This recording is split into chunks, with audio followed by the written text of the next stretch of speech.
코로나 바이러스와 알레르기를 구별하는 방법. 코로나 바이러스와 알레르기의 차이점을 어떻게 구별할 수 있을까?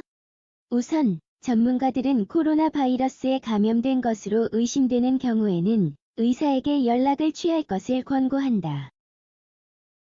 아니면 검사를 받을 수 있는 병원이나 의료센터에 방문해보자. 코로나 바이러스와 알레르기의 차이점을 항상 쉽게 구별할 수 있는 것은 아니다. 그렇다면 병원에 방문해야 하는지, 혹은 계속 집에 있어야 하는지를 어떻게 알 수 있을까? 가장 먼저, 알레르기와 코로나19를 포함한 모든 질병은 사람마다 다르게 나타난다는 점을 명확하게 짚고 넘어갈 필요가 있다. 그렇기 때문에 의심스러울 때는 온라인이나 전화 또는 직접 의사와 상담을 하는 것이 가장 좋다. 특히 의심스러운 증상이 있거나 바이러스가 있는 사람과 접촉을 한 적이 있다면 더 그렇다. 위험 지역으로 여행을 한 경우에도 마찬가지이다. 두 가지의 차이점을 더 잘 이해할 수 있도록 이 글에서 코로나 바이러스 감염병의 주요 증상과 알레르기의 증상을 함께 알아보자. 코로나 바이러스와 알레르기의 차이점. 코로나 바이러스 증상. 코로나19 COVID-19에 걸린 사람은 일반적으로 독감과 유사한 증상을 경험한다.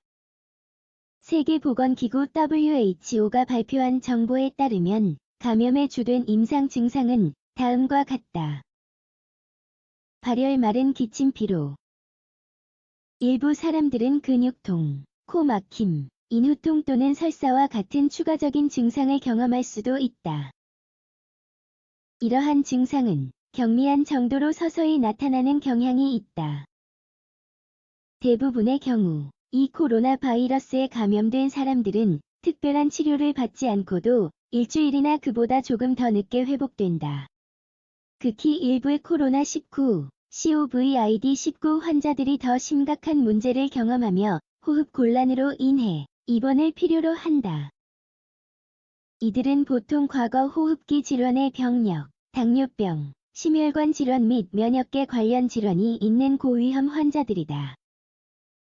코로나 바이러스 전파의 특징. 코로나 바이러스는 사람에서 사람으로 확산되는 원리를 갖고 있다. 감염인이 말을 하거나 재채기 또는 기침을 할 때 배출되는 호흡기 비말을 통해 발생한다. 하지만 오염된 표면과 접촉한 뒤 손을 씻지 않고 눈, 코, 입을 만지는 사람에게도 전염이 발생할 수 있다. 코로나 바이러스 감염병의 역학은 날마다 바뀌고 각 나라마다 다르다. 그 이유는 코로나 바이러스가 새로운 질병이며 전 세계의 인구에 대해 이전에 획득한 면역력이 없기 때문이다. 따라서 코로나 바이러스 감염병으로 의심되는 모든 사례는 특정한 상황 내에서 평가해야 한다. 전문가는 이전 여행 경험, 거주 국가, 감염인과의 접촉, 고유한 사례의 존재 등을 고려해야 한다. 의료계 종사자들은 지속적으로 이러한 새로운 바이러스에 대한 지식을 새롭게 덧붙이고 있으며 각각의 경우에 무엇을 해야 하는지 알고 있다.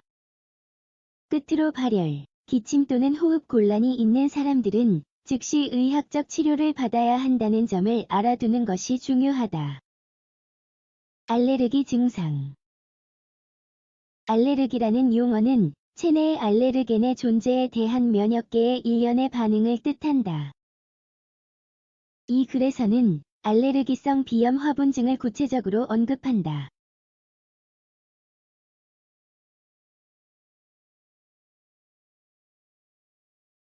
알레르기성 비염의 증상은 다음과 같다.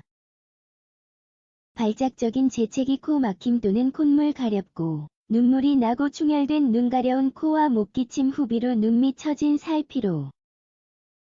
화분증이 어린이와 성인 모두에게 매우 흔히 발생하는 문제라는 것을 알고 있다. 때로는 신체의 다른 부위에서 다른 알레르기 반응과 함께 나타날 수도 있다. 많은 경우 알레르기에 대한 가족력이 있다. 일반적으로 증상은 얼굴 부위에 국한되며 지속적이고 시간이 지나도 악화되지 않는다. 오히려 알레르겐에서 멀어지거나 알레르겐이 제거되면 몇 시간 내로 사라지는 경향이 있다. 코로나 바이러스와 알레르기 비교. 두 질병을 비교할 때 여러 증상이 겹치는 것을 확인할 수 있다. 하지만 발열과 같이 고유한 일부 증상이 있다는 점이 분명하게 드러나기도 한다. 이처럼 더 구체적인 증상을 통해 코로나 바이러스와 알레르기를 구별할 수 있다. 어쨌든 특히 코로나19는 매우 경미한 증상을 일으키거나 어떠한 증상도 일으키지 않을 수 있기 때문에 처음에는 걱정을 하기가 쉽다. 따라서 코로나19로 의심되는 경우에는 의학적 치료를 받고 다음과 같은 사항을 고려하는 것이 중요하다. 이전 알레르기 병력 감염인과의 접촉 전염성이 높은 지역으로의 여행 경험. 이 모든 정보는 증상이 현재 발생하는 전염병과 관련이 있는지 또는 알레르기 반응인지를 결정하는 데 핵심적인 역할을 할 것이다. 의사가 검사의 필요 여부를 결정할 것이다. 코로나 바이러스 감염병에 대한 경보를 올리기 전에 알레르기의 병력 여부와 증상이 어떻게 발달되는지를 확인하는 것이 중요하다. 몇 가지의 유사점이 있지만 알레르기는 합병증 없이 호전되는 경향이 있다.